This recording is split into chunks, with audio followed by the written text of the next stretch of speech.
Very good afternoon, student. Today is 26 June 2020 and we will discuss about the centrifugal pump numerical types. Right? इसका पिछला class में हम लोग work done power centrifugal pump का work done power के बारे में हम लोग को सारा चीज पता चल गया है और हम लोग मैथमेट्रिक सेंट्रीफ्यूगल पंप का जो एफिशिएंसीज कैसे डिटरमाइन करते हैं वो भी हम लोग ऑलरेडी स्टडी कर चुके हैं। बट यहाँ पे क्वेश्चन जैसे हम लोग न्यूमेरिक आज का जो लेक्चर है आज का लेक्चर में हम लोग न्यूमेरिकल टाइप देखेंगे कि किस तरीके से सेंट्रीफ्यूगल पंप का न्यूमेरिकल को हम लोग सॉल्यूशन करते हैं। बट उसके पहले हम लोगों को कुछ न्यूमेरिकल फार्मूला है जो सेंट्रीफ्यूगल पंप के लिए वो हम लोगों को थोड़ा सा स्टडी कर लेना पड़ेगा। तो ये मेरा basically numerical formula I have written here.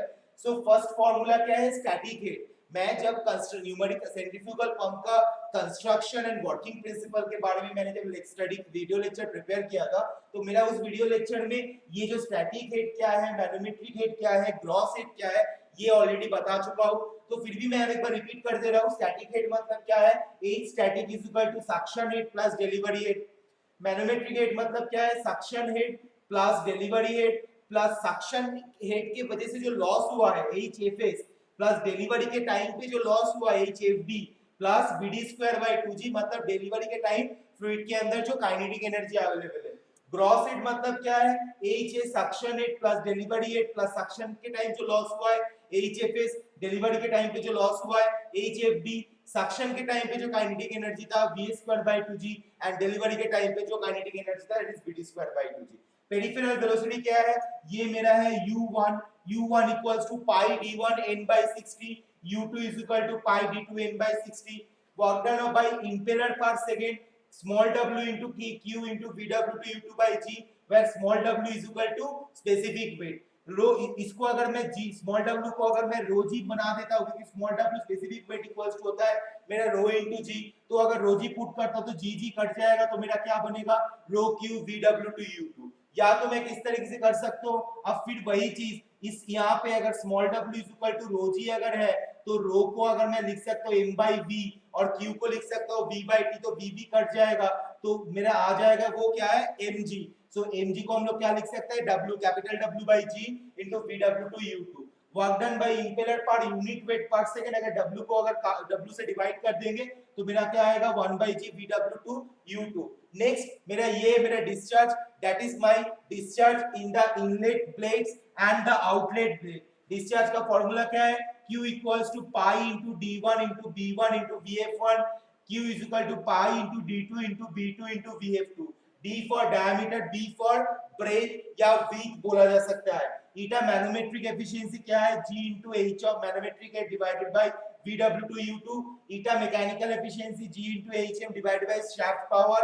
Eta overall efficiency is equal to small w into q into hm divided by shaft power and net positive suction head equals to कितना हो रहा है?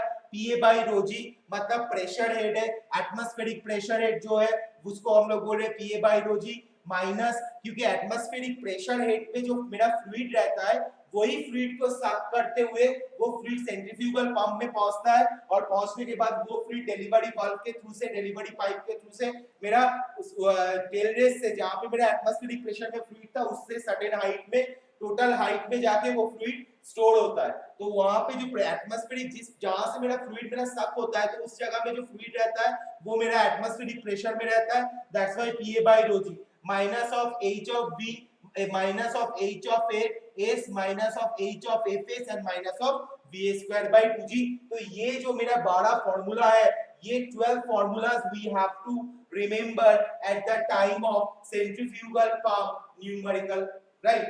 तो अभी हम लोग स्टार्ट करेंगे। हम लोग आज का जो न्यूमेरिकल है क्वेश्चन दिया हुआ है a centrifugal pump has an impeller of 500 mm external dia and runs at 1000 rpm। तो एक्सटर्नल डाया बोल दिया गया है।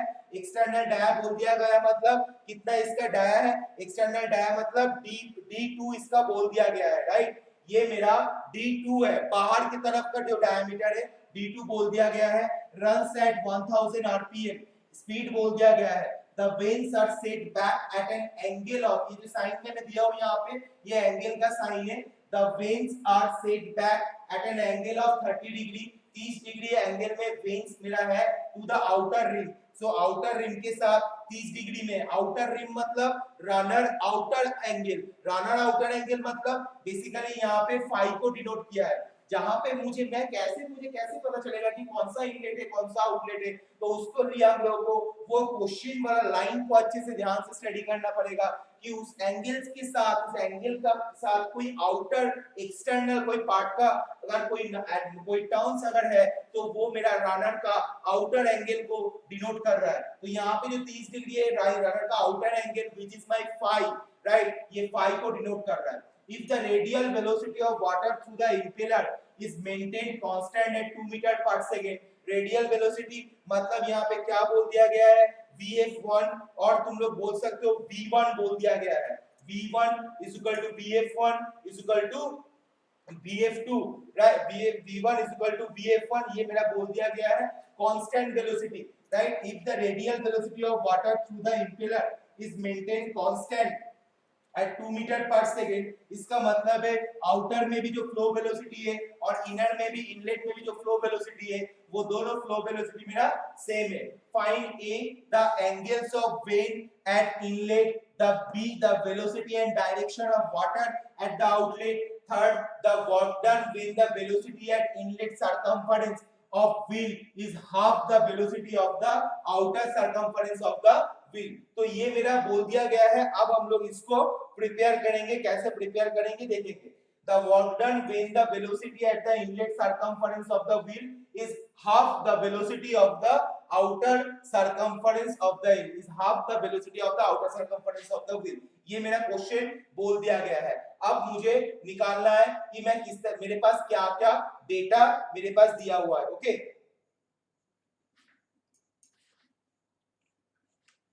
मैं एक चीज यहाँ पे देना भूल गया हूं, एंड 250 mm इंटरनल डाया, ये मैं क्वेश्चन में लिखना भूल गया था, 250 mm इंटरनल डाया। ठीक है, तो मैं एक बार डायग्राम को ड्रॉ कर लेता हूं तुरंत। ये मेरा ब्लेड्स है और किस तरीके से आता है, वो रेडियली आता है। तो ये मेरा इनलेट वेलोसिटी ट्रायंगल है, इसको हम लोग क्या बोलते हैं, v1 is equal to vf1। ये मेरा क्या है, ये मेरा बेसिकली है अल्फा विच इज 90 डिग्री, ये मेरा है थीटा, राइट, ये मेरा है u1 और ये मेरा है vr1, right, vr1, u1 and vr1। अब मैं इनलेट में ट्रायंगल बन गया सेंट्रीफ्यूगल पंप का, आउटलेट ट्रायंगल बनाएंगे।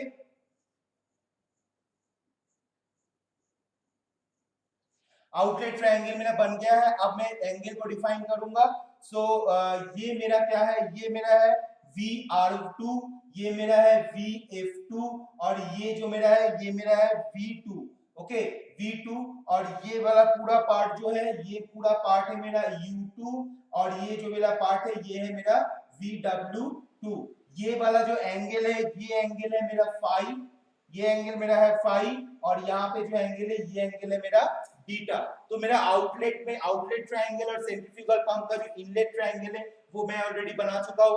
अब मैं फिर से मैं न्यूमेरिकल को एक बार स्टडी करूंगा ताकि जो जो डेटास दिया गया है उसको मैं अलग कर सकूं। So first, a centrifugal pump has an impeller of 500 mm external diameter, 250 mm internal diameter। तो मेरा D1 का वैल्यू कितना है, D1 का वैल्यू है मेरा 500 mm। 500 mm मतलब कितना है, 0.5 मीटर। यहाँ पे mm में दिया हुआ है, बाकी सब जगह में मीटर में मेरा वैल्यू यूनिट दिया हुआ है, तो मुझे mm को मुझे क्या करना पड़ेगा, मीटर यूनिट में कन्वर्ट करना पड़ेगा। तो D1 बोल दिया है, D2 मेरा कितना है, D2 मेरा बोला है 250 mm, 250 mm सॉरी 500 mm मेरा एक्सटर्नल डायमीटर है, तो मेरा D2 एक्सटर्नल डायमीटर है, D1 मेरा इंटरनल डायमीटर है, तो 0.25 मीटर हो गया। The vanes are set back at an angle of 30 degree to the outer rim।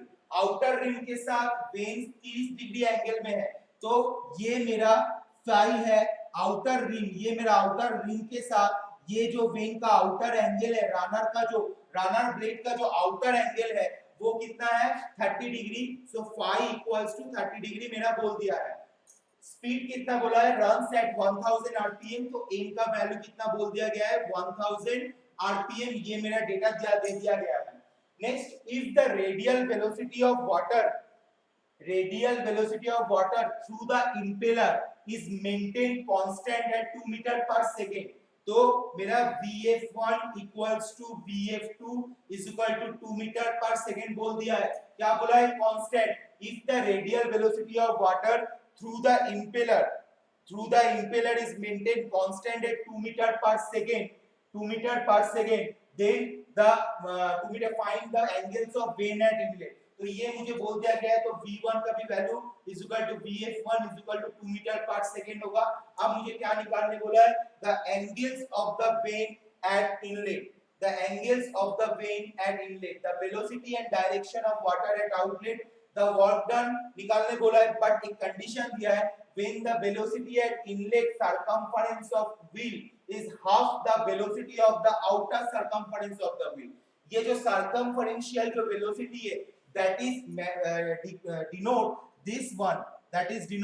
this one, u1 and u2, means it's called the peripheral velocity। Question में क्या बोला है कि जो मेरा इनिशियल पेरिफेरल वेलोसिटी है, the velocity at inlet circumferential of wheel, मतलब inlet peripheral velocity is half the velocity of outer circumferential of the wheel।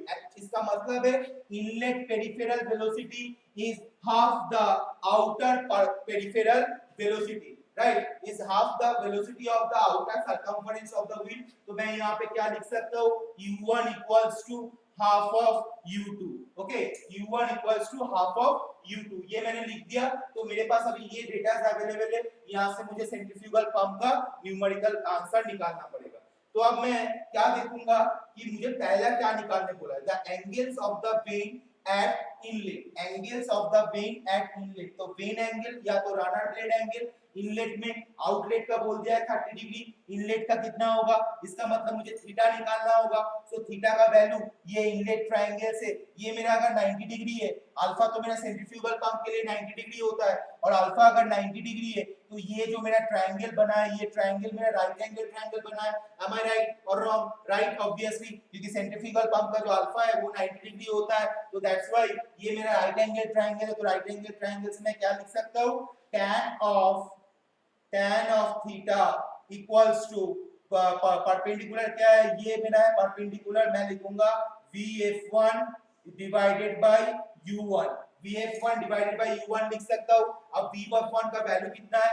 vf1 का वैल्यू मेरे पास, मुझे पता है vf1 का value 2 meter per second, but u1 का value मुझे पता नहीं है, तो u1 का वैल्यू मैं डिटरमाइन करूंगा, u1 equals to pi into d1 into n by 60। यहां पे पाई का वैल्यू पता है, d1 का वैल्यू कितना बोल दिया गया है? 0.25, एंड n का वैल्यू है 1000 rpm डिवाइडेड बाय 60। इसको अगर मैं कैलकुलेशन करूंगा तो मेरा जो u का वैल्यू आएगा that is 13.1 metre per second, right, 13.1 metre per second. ये u1 का वैल्यू आएगा। सो u2 का वैल्यू कितना आएगा? u1 का वैल्यू 13.1 मीटर पर सेकंड नहीं, सॉरी, u1 का वैल्यू आएगा पाई d1 n by 60, d1 minute 0.25 है, तो u1 का वैल्यू मेरा आएगा 13.1 मीटर। कैलकुलेशन करके देखिए 13.1 मीटर पर सेकंड, और u2 का वैल्यू आएगा u2 equals to 2 into u1, right. So u2 का वैल्यू आएगा 2 into 13.1 is equal to 26.2 meter per second. तो u1 का वैल्यू मुझे आ गया, u2 का वैल्यू मुझे पता चल गया। अब मैं tan थीटा का जगह में वैल्यू पुट करूंगा, तो set tan theta equals to vf1 मतलब 2 by u1 13.1। इसको अगर कैलकुलेशन करता हूं तो थीटा का जो वैल्यू आता है that is theta equals to 8.69 degree, ये मेरा थीटा का वैल्यू आता है अगर मैं tan थीटा अगर निकालूंगा तो। अब मुझे क्या बोला गया है? तो मेरा angles of vane at inlet मेरा निकल गया। अब मुझे बोला गया है the velocity and direction of the water at outlet. तो velocity and direction of the water at outlet निकालने के लिए मुझे क्या करना पड़ेगा? Direction of water at the outlet and velocity of the water at outlet, velocity of the water at outlet निकालने के लिए मुझे क्या निकालना पड़ेगा? मुझे ये v2 निकालना पड़ेगा। थोड़ा सा ध्यान देना सब लोग, और एक बार रिपीट कर रहा हूं, velocity and direction of water at outlet, इसका मतलब मुझे वेलोसिटी निकालने के लिए v2 और डायरेक्शन निकालने के लिए मुझे tan ऑफ बीटा निकालना पड़ेगा। ये जो मेरा बीटा है, ये बीटा का अगर मैं वैल्यू निकाल सकता हूं तो मेरा ये वाला क्वेश्चन का आंसर मेरे पास आ जाएगा। क्या आंसर है? आंसर मुझे निकालने के लिए मुझे क्या निकालना पड़ेगा? Outlet velocity which is v2 and outlet direction मतलब बीटा मुझे निकालना है। तो मैं कैसे निकालूंगा वो मैं देखूंगा।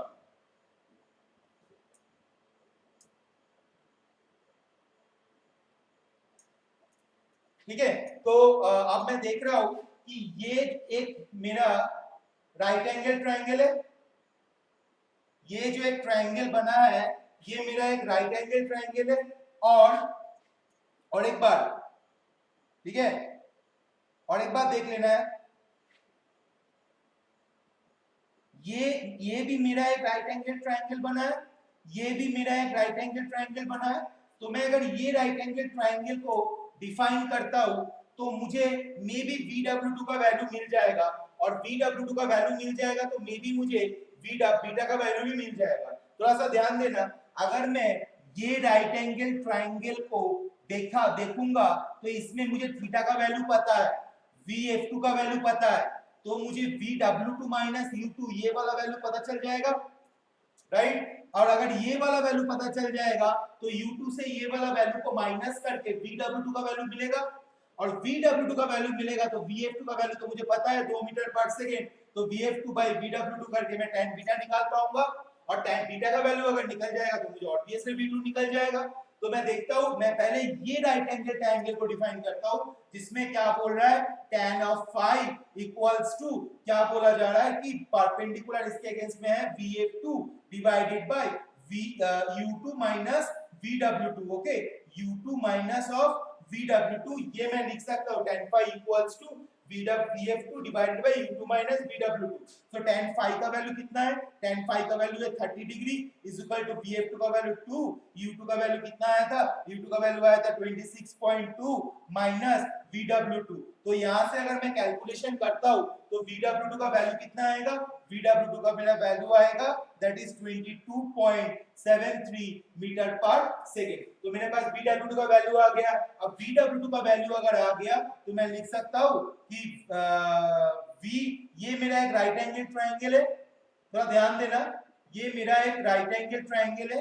तो मैं इस राइट एंगल ट्रायंगल में अगर पिथागोरस थ्योरम अगर मैं अप्लाई करता हूं तो पिथागोरस थ्योरम क्या बोलता है? पिथागोरस थ्योरम बोलता है perpendicular square plus base square equals to hypotenuse square. तो यहां पे इस राइट एंगल ट्रायंगल के रिस्पेक्ट में परपेंडिकुलर क्या है? ये मेरा परपेंडिकुलर है, ये मेरा बेस है, और ये मेरा हाइपोटेन्यूज स्क्वायर है। तो मैं लिख सकता हूं V2 square is equal to VW2 square plus VF2 square, ये मैं लिख सकता हूं। तो यहां से V2 is equal to root under VW2 square plus VF2 square. VW2 का वैल्यू कितना आया है? VW2 का वैल्यू आया है 22.73 होल स्क्वायर प्लस VF2 का वैल्यू कितना बोल दिया गया है? 2 मीटर पर सेकेंड, सो 2 स्क्वायर। इसको अगर मैं कैलकुलेशन करूंगा तो V2 का जो वैल्यू आएगा that is 22.81 metre per second. तो मेरा क्या निकला था? Velocity of water at outlet निकल गया। अब मुझे डायरेक्शन निकालने बोल रहा है, तो डायरेक्शन निकालने के लिए मैं कौन सा पार्ट में जाऊंगा? डायरेक्शन निकालने के लिए मैं बीटा वाला पार्ट में जाऊंगा। तो बीटा वाला पार्ट में जाने से मेरा angle tan beta equals to इसके अगेंस्ट में परपेंडिकुलर है ये और बेस है ये, तो VF2 डिवाइडेड बाय VW2। सो VF2 का वैल्यू कितना आया है? VF2 का वैल्यू है मेरा 2, VW2 का वैल्यू कितना आया है? 22.73 मीटर पर सेकेंड। तो इसको अगर कैलकुलेशन करेंगे तो बीटा का जो वैल्यू आएगा that will be equals to 4.97 degree. तो मुझे मेरा बीटा का वैल्यू मुझे मिल गया। अब मुझे बीटा का वैल्यू मिल गया तो नेक्स्ट मुझे क्या बोल रहा है कि the work done when the velocity of inlet circumference of wheel is half the velocity of outer circumference of the wheel। तो मैंने ये वाला जो कॉन्सेप्ट आई मीन जो कंडीशन दिया गया था ये कंडीशन को तो ऑलरेडी मैंने अप्लाई कर दिया हो। तो अब मैं देखूंगा कि मेरा वर्क डन का वैल्यू क्या है। सो वर्क डन के लिए मैं क्या करूंगा? वर्क डन इक्वल्स टू, मैं कोई भी एक फार्मूला यहां पे उठा सकता हूं। Best formula is this you work done by impeller per unit weight per second। so work done equals to VW2 का वैल्यू 2 VW2 का वैल्यू है 22.73 into u2 का वैल्यू कितना आया है, u2 का वैल्यू आया है 20, u2 का वैल्यू आया है कितना, bw2 u2 का वैल्यू कितना है, u2 का वैल्यू आया है 26.2 समथिंग, 26.2 डिवाइडेड बाय 9.81। इसको अगर हम लोग कैलकुलेशन करेंगे तो मेरा जो आंसर आएगा that will be equals to 60.70 newton meter per 60.70 newton meter per second. तो ये मेरा वर्क डन का आंसर आ गया। तो इस तरीके से हम लोग सेंट्रीफ्यूगल पंप का जो न्यूमेरिकल है वो न्यूमेरिकल कर सकता हूँ। बहुत ही इजी न्यूमेरिकल है। अगर मुझे डिस्चार्ज निकालने बोलेगा तो मैं ये वाला फॉर्मूला अप्लाई करूंगा, Q equals to pi d1 b1 vf1 is equal to pi d2 b2 vf2। अगर मुझे पेरिफेरल वेलोसिटी निकालने बोलेगा तो मैं ये वाला फॉर्मूला अप्लाई करूंगा, ये मेरा पेरिफेरल वेलोसिटी शो करेगा u1 एंड u2। अगर मुझे work done by impeller per second तो according to the my data is available मैं ये तीनों फार्मूला में कोई भी फार्मूला यूज कर सकता हूं। ईटा मैनोमेट्रिक एफिशिएंसी पूछेगा तो ये वाला फार्मूला यूज करूंगा। अगर एचएम मेरे पास अनअवेलेबल रहेगा तो एचएम मैं ये मैनोमेट्रिक हेड से निकाल सकता हूं। तो उसके लिए मुझे इस तरीके का जो भी वैल्यूज है वो सारा वैल्यूज मुझे पता होना चाहिए। Eta overall efficiency W into Q small w into Q into HM by shaft power, ये चीज से हम लोग सेंट्रीफ्यूगल पंप रिलेटेड अगर कोई भी मेरे पास न्यूमेरिकल आता है तो वो सारा न्यूमेरिकल हम लोग आराम से सॉल्व कर सकते हैं। ठीक है, तो मैं सेंट्रीफ्यूगल असाइनमेंट में जो असाइनमेंट मैं दूंगा उस दिन बाद मेरी सेंट्रीफ्यूगल पंप और रेसिप्रोकेटिंग पंप रिलेटेड या तो सेंट्रीफ्यूगल पंप का जो भी असाइनमेंट दूंगा उसमें कोई न्यूमेरिकल असाइनमेंट भी रहेगा, न्यूमेरिकल क्वेश्चन रहेगा। वो सब क्वेश्चन अगर फॉलो करके जाओगे सेमेस्टर एग्जामिनेशन में तो तुम लोग का सेमेस्टर एग्जामिनेशन में कोई भी क्वेश्चन आपको नहीं आएगा सेंट्रीफ्यूगल पंप से। So now if you have any doubt on this type of numerical, so you can just ask your doubt in my 26 June Zoom class, right? And I am just again advising everyone that join Zoom class in this pandemic situation. This will be very fruitful for your career and for your studies and for your exam also. So now I am concluding my class. Thank you for attending my video lecture. Have a nice day. Stay home and stay safe. Thank you.